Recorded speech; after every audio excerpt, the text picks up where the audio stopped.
So it's not just the services from the outside, being forthcoming about what you need too. Is that another? Well, there's a cultural stigma about disability. It's not an identity that most people want to take on.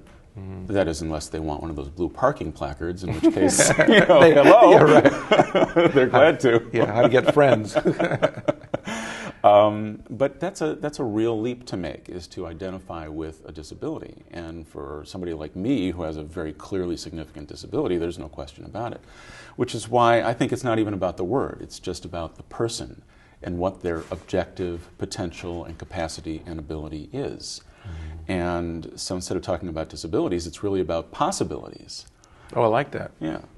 And so what's possible for me is more than many people will think. And the same thing is true if you have a learning disability or ADHD or depression issues or vision, hearing, just whatever it is. Everybody's got something. Yeah, yeah. You also say another change that's happening is that there's increased mobility. People are able to get around more. Yeah, wheelchairs have come a long, long way. Compared to the first chair that I was in 1973, this is an unbelievable difference. This is the Rolls Royce. Oh, almost. It's titanium, it's super lightweight, it's customized to my dimensions, some degree of adjustability. I got shock absorbers on the front casters. Oh, wow. And it's more comfortable and it looks better. It doesn't look institutional. So I'm not seen as a medical object. I'm seen now as Gary and who I am, and I happen to use this device to get around. And it's equally true for power wheelchairs. They're really sophisticated and advanced. And the cushion, believe it or not, is a major, major part of this. People could not stay in the chair for a full day because they were prone to pressure sores and skin breakdown. But now, cushioning and other features of power wheelchairs are more advanced. People can spend the whole day in the chair so they can get an education, they can have a job, they can travel. And that really wasn't possible until fairly recent history. You also say that technology is improving. There's computing sources available for all kinds of different disabilities. Everybody can use a computer now. And even if you can't use your hands, be it by voice, there's something called a head cursor where you can move a cursor with your eye or with slight movements of your head. And then use an on-screen keyboard where you pause the cursor at a certain spot and it initiates the key, abbreviation and word prediction software so you don't have to press a key for every letter.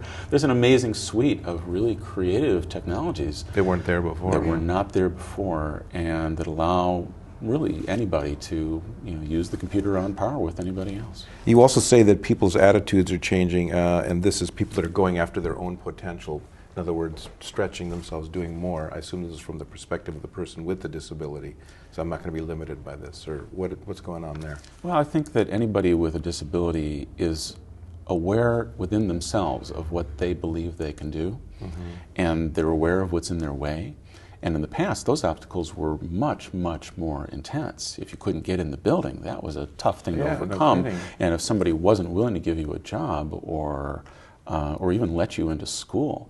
Some of the patron saint modern pioneers of the modern disability movement are people who were told that they couldn't do something, and they simply would not take no for an answer. One of those is a guy named Ed Roberts, who was being denied access to UC Berkeley because they said, "You'll never work." And not only did he get through Berkeley in the 60s, he ended up being director of the California Department of Vocational Rehab. Wow. So there are a lot of stories in our history about this kind of stuff, but it still is a matter of everybody, disabled or not, to say, well, I'm going to believe in what I can do, and I want to have a chance to try. I don't want to be denied my potential. And I think everybody has feelings about that, and more people with disabilities are not willing to be kept from what they believe is possible. Okay. And you also say there's a transition from physical to mental labor, that we're using our brains more than digging ditches or whatever, right? Yeah, it's another reason there's simply more employment opportunity for people with disabilities, because it's not about doing physical work. So it's the combination. There's more work they can do, and there are more adaptive strategies and tools and removed barriers like the bathrooms and the steps and so on, so they can do. What it means is that there's this immense amount of human potential that's being unleashed that has been held back for a long, long, long, long time.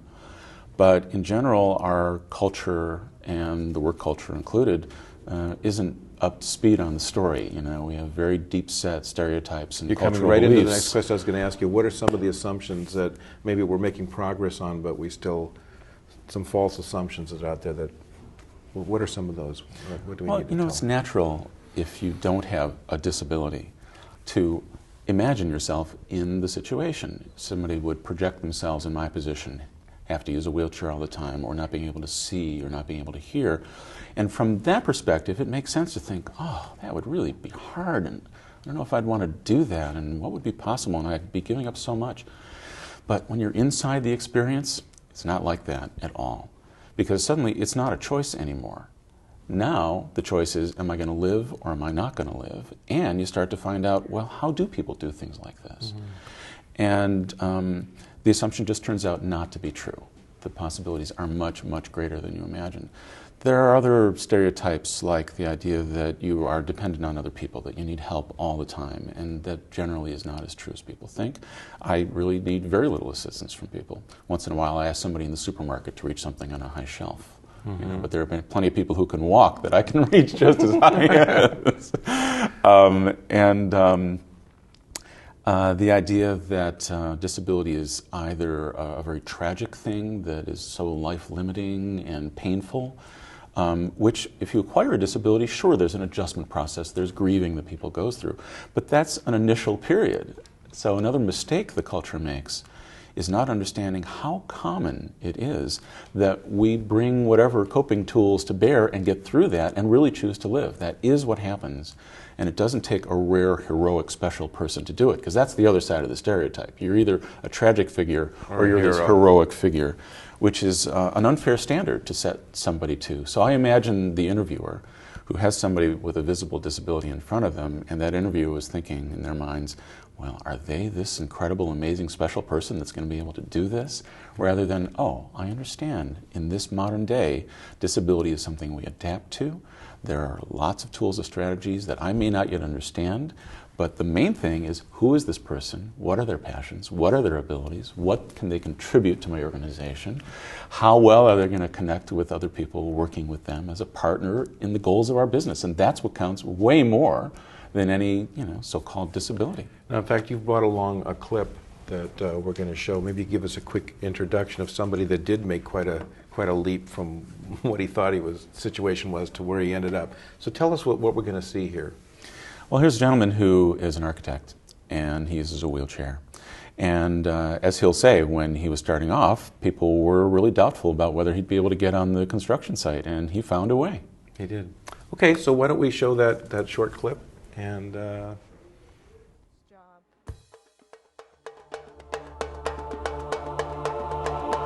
too often, the greatest obstacles facing people with disabilities are the expectations of others.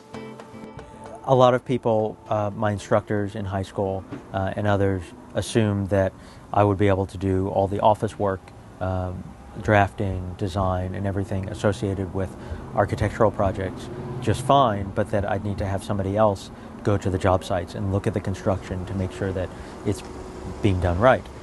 What I found is that with a little bit of cooperation from the job site supervisor and others, that job sites could be made accessible, and I could get around, and it's worked out just fine. So I'm able to really do everything.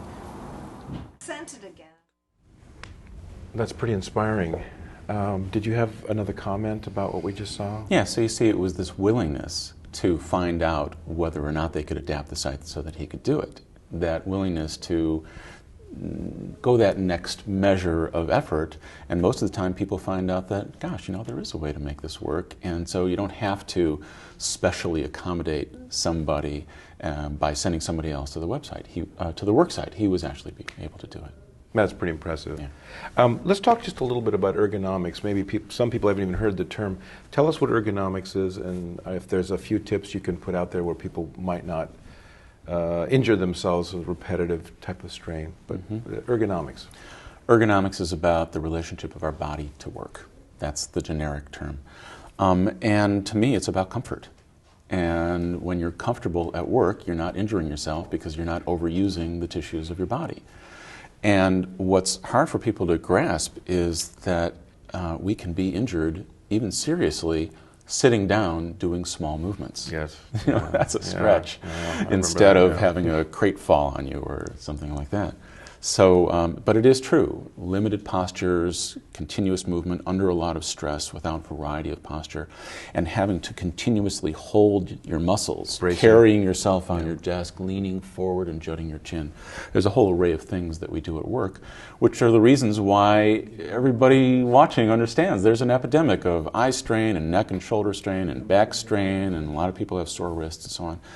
And some of those are just discomforts, but some of those are preludes to potentially chronic and disabling kinds of injuries.